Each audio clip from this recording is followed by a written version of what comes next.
Hello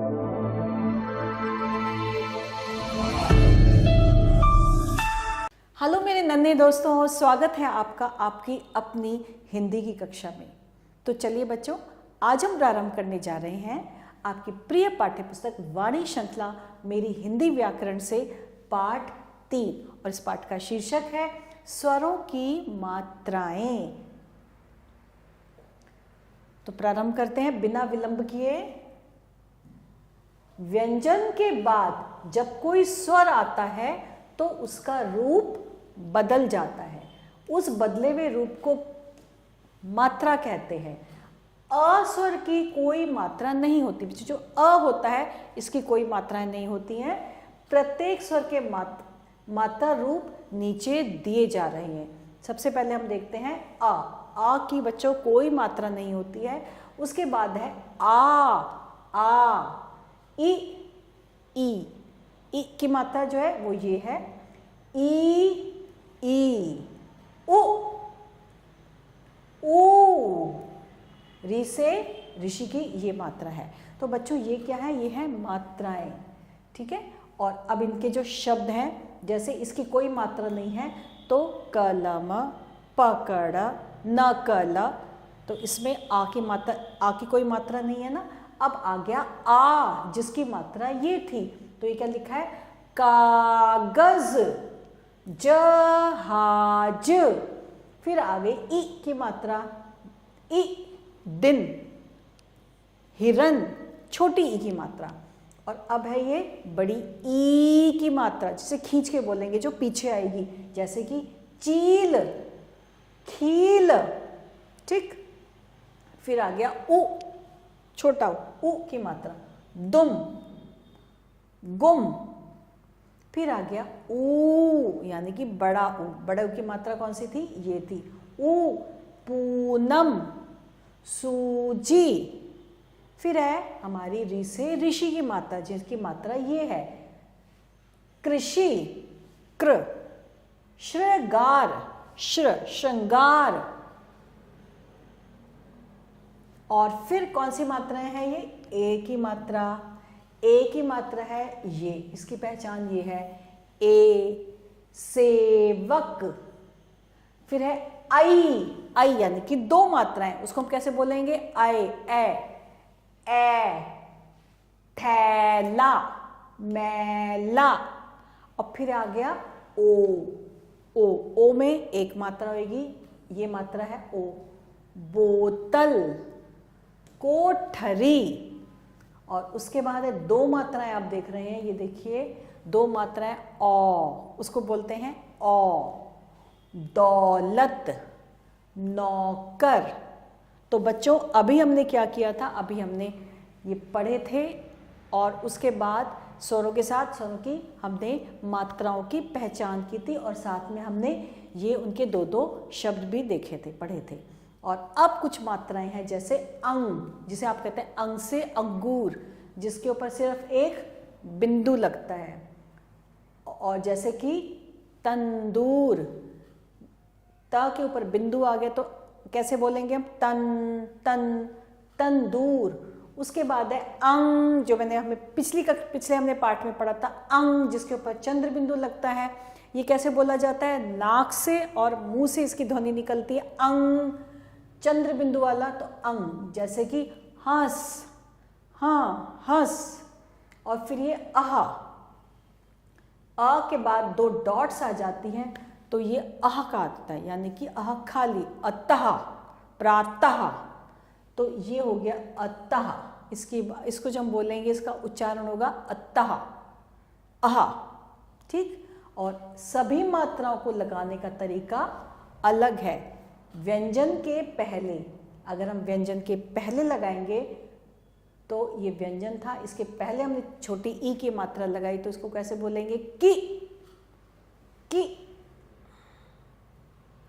और फिर व्यंजन के बाद, यानी कि हमने व्यंजन के बाद लगाई है, ये आ की मात्रा थी और आ को हमने बाद में लगाई है, तो क्या हो जाएगा? का। और ये ई की मात्रा है, व्यंजन के बाद लगाई है, तो हम इसको कैसे बोलेंगे? की। बड़ी की मात्रा लगी ना, की। ओ, का में ये ओ की मात्रा ये है, और अगर हमने व्यंजन के ऊपर लगा दिया ओ की मात्रा तो इसको कैसे बोलेंगे? को। ऐसे ही किसकी मात्रा हो गई? ओ की, क्योंकि दो मात्राएं हैं, व्यंजन के ऊपर लगाया है और दो मात्राएं लगाई हैं ओ की, तो क्या से बोलेंगे? कौ, कौ। और फिर ये अह की मात्रा है, ये अह की ऊपर दो डॉट्स है ना, तो उसको कैसे बोलते हैं, कैसे उच्चारण होता है? अह। तो का के ऊपर हमने लगा दिया तो का, का, का। फिर व्यंजन के नीचे, जैसे कि छोटा ऊ की मात्रा है ये, और हमने व्यंजन के नीचे लगा दिया छोटा ऊ का के नीचे, तो क्या बन गया? कु। और ये बड़ा ऊ है और हमने का को नीचे बड़े ऊ की मात्रा लगा दी तो क्या बन जाएगा? कू। और ये है ऋषि, र से ऋषि की मात्रा ये है, अगर हमने का के नीचे लगा दिया तो क्या बन जाएगा? क्र, क्र। ये मात्रा है इसकी, क के नीचे लगा है तो क्या बन जाएगा? क्र। और अब है र के साथ, र के साथ ऊ तथा ऊ की मात्रा के बीच में लगती है तो क्या हो जाता है? जैसे र ऊ, रू। और बड़ा ऊ, रू। ये हो गया रू और ये हो गया रू। ऐसे व्यंजन के ऊपर आई की मात्रा लगाई है, आई की, तो क्या बन गया? कै। आ के ऊपर ये वाला बिंदु लगाया है, बिंदु, और ये क है, अंग है, फिर हमने का लिखा है, का के ऊपर बिंदु लगा दिया तो क्या बन गया? कंग, कंग। आ के ऊपर चंद्र बिंदु लगा है, का के ऊपर चंद्र बिंदु लगा है तो क्या बन गया? का, का, कांच, है ना, आंख। तो आंख की आवाज आएगी अगर हम इसके ऊपर चंद्र बिंदु लगा देंगे। और अब हम कर रहे हैं अभ्यास। मैं आशा करती हूँ अभ्यास से आपको हर चीज़ बहुत ही ज़्यादा अच्छे से और क्लियर हो जाएगी और पता चल जाएगी। तो सबसे पहले क्या लिखा है? स्वर और ये मात्रा। तो हमने सबसे पहले मात्रा लगाई, किसकी मात्रा है ये? आ की।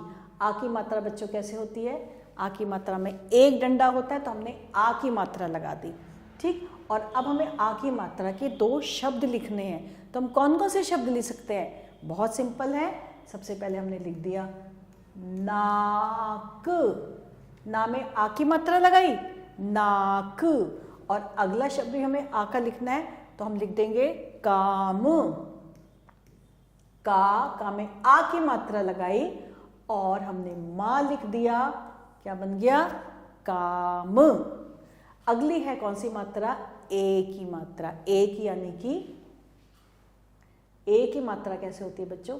ए की मात्रा होती है ये, ठीक है। तो ए की मात्रा में मैंने लिख दिया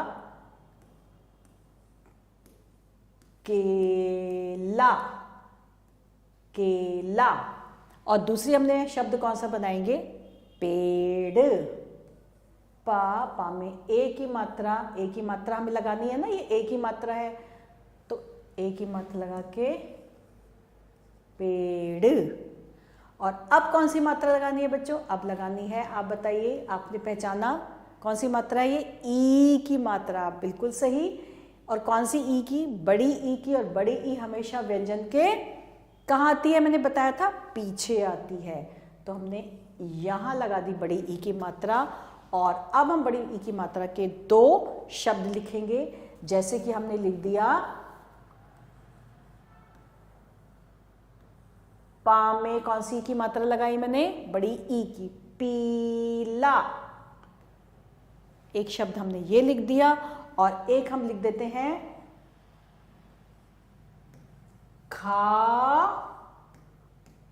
खाली। ई की मात्रा लग गई तो कैसा बन गया? दो शब्द हो गए हमारे ई की मात्रा के, पीला, खाली। और अब आ गया हमारा व्यंजन के नीचे जो मात्रा लगती है, और ये कौन सी मात्रा है? उ की मात्रा, उ, यानी कि कौन सी ये आती है? ऐसे, उ की मात्रा। और हमें इसकी मात्रा के दो शब्द लिखने हैं, तो हम कौन कौन से लिखेंगे? हमने लिख दिया जुट, जुट हमने लिख दिया जुट। और दूसरा हमने लिख दिया सुन, सुन। सा में छोटे ऊ की मात्रा लगा दी तो हमने बन गया सुन। और अब कौन सी मात्रा लिखी है ये? अब ये लिखी है ओ की मात्रा, जिसको कैसे बोलते हैं? ओ। और ओ की मात्रा कैसे होती है?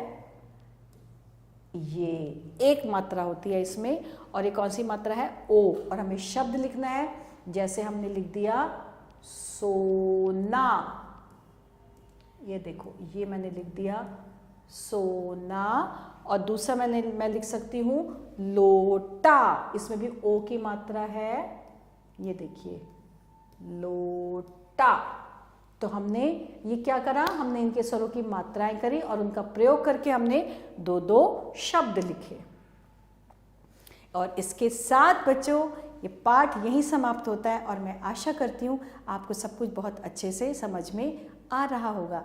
नए पाठ के साथ बहुत जल्दी आते हैं, तब तक के लिए आभार।